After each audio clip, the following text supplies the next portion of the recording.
Man mærker historiens vingesus. En kongeligt privilegeret kro fra 1663.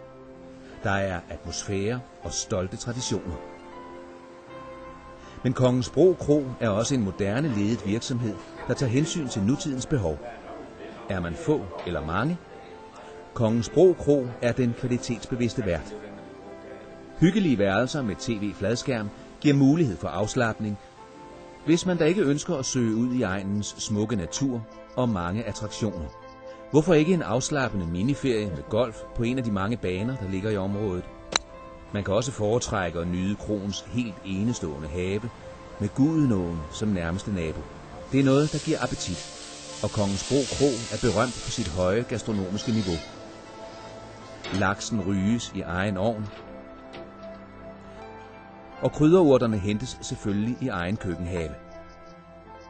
Mad skal laves fra grunden på de bedste råvarer og anrettes på en smuk og delikat måde, uanset om det er en let frokost i gårdhaven, en udsøgt frokost i pejsestuen eller et stort festarrangement i Kogen med plads til 120 mennesker.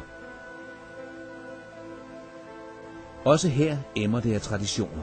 Navnet Kogen stammer nemlig fra de både, som de gamle pramdragere brugte, når de transporterede varer op ad Gudenåen.